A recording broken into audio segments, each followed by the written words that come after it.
Hello, welcome to my Illuminated Torment Master Challenge walkthrough. This is not a guide, but an explanation of my thoughts and the process that I use to complete this challenge efficiently.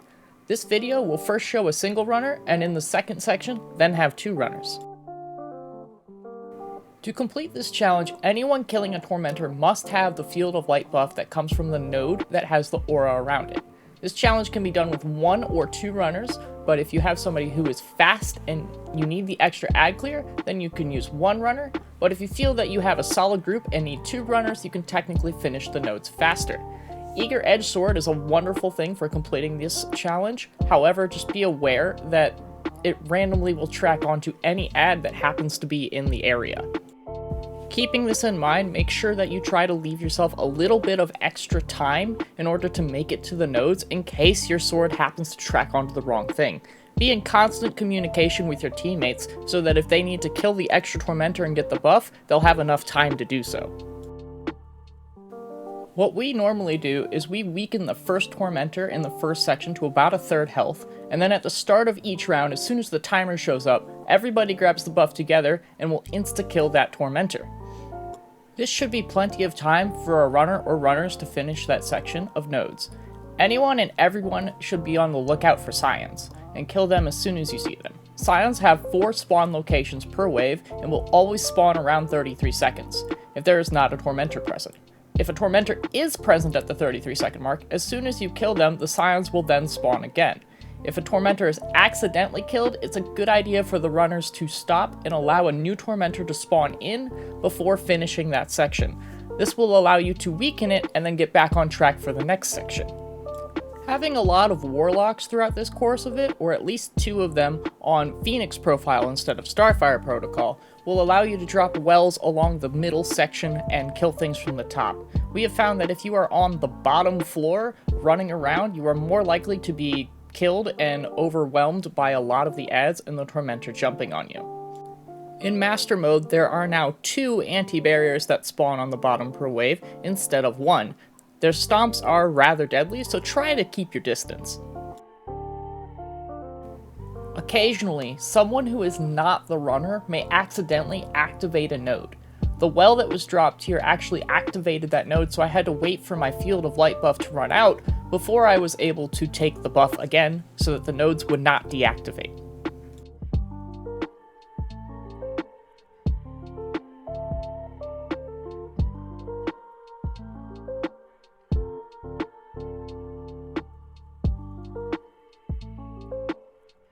At this point, I ended up calling out to my fire team that they should get the buff again in case they needed to kill the extra Tormentor that had spawned in because the nodes had gotten timed out earlier in the run. This was just a safety precaution in case I felt like I was not going to make it to the final node. As you can see, the sword tracking there was atrocious, but we still made it even with 0 seconds remaining. If you are being a single runner, you should never stop to get a revive unless it is in between the time frame and the timer is not going. Your priority is to get the nodes done, not get reses.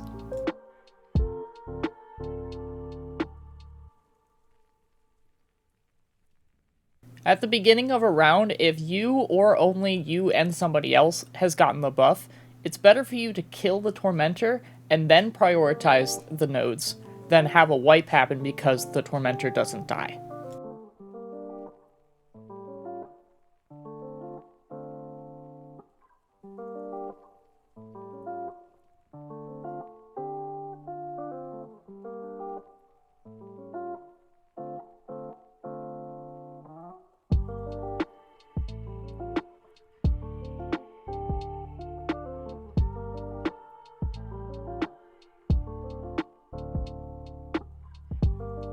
A couple of seconds is a really big difference in this encounter. As you can see, due to poor sword tracking, I am now calling out to my fire team that we will need to kill 1 more Tormentor. So the people who are alive are then moving over to the aura to make sure that they all get the buff and can kill the next Tormentor while we finish the nodes. If you are not running the nodes and know how to shatter skate or anything like that, a Tether Hunter is really good on Quiver with Orpheus rigs in order to kill a Tormentor by themselves. As long as you're 1820, you can just tether the Tormentor and it should die.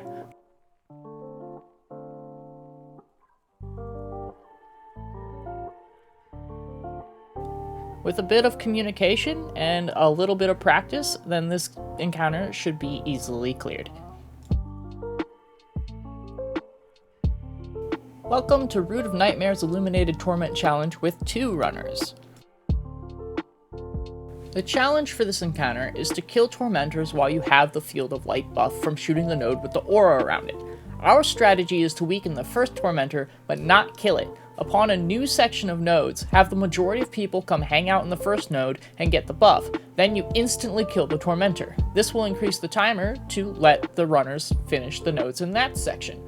When a new Tormentor spawns, you then want to weaken it and rinse and repeat in each section. Stay in constant communication with your teammate who is running the nodes with you. If you both shoot the node at the same time, then you'll be locked out of the nodes for around 15 seconds. So make sure that you are alternating on who shoots the node and then shoots the seed. If you do end up getting timed out, or somebody gets killed, make sure you just communicate with your teammates so that they can either get the buff to kill a new Tormentor and then wait for a new one to spawn before you finish off that round, or your teammate needs to go and get a buff because you can't happen to find the aura.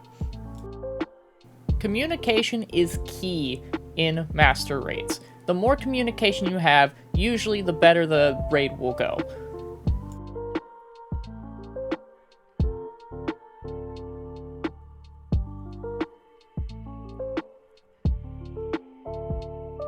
Personally, I like running Stasis Hunter when I run the nodes because it's really fun to shatter skate around the arena. But if you are still having trouble surviving, then a Tether Hunter with Invis is not a bad way to go either.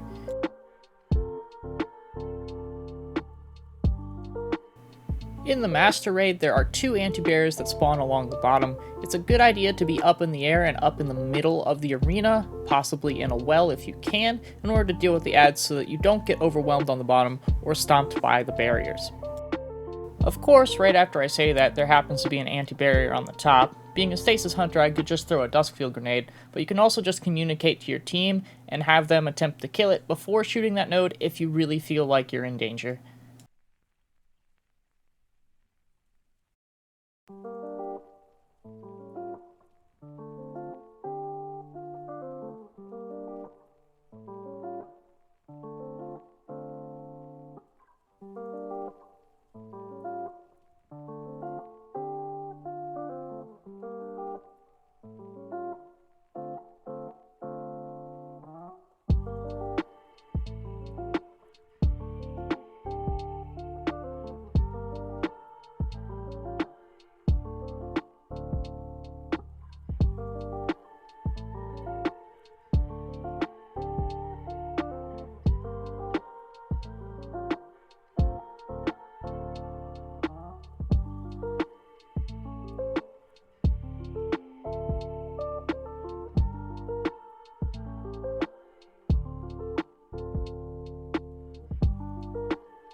In a Master Raid, having more people who know the encounter is definitely going to be a benefit. In this case, I died and we had one of our ad clearers go get the buff to go and hit the next node, while the other person came and got the res.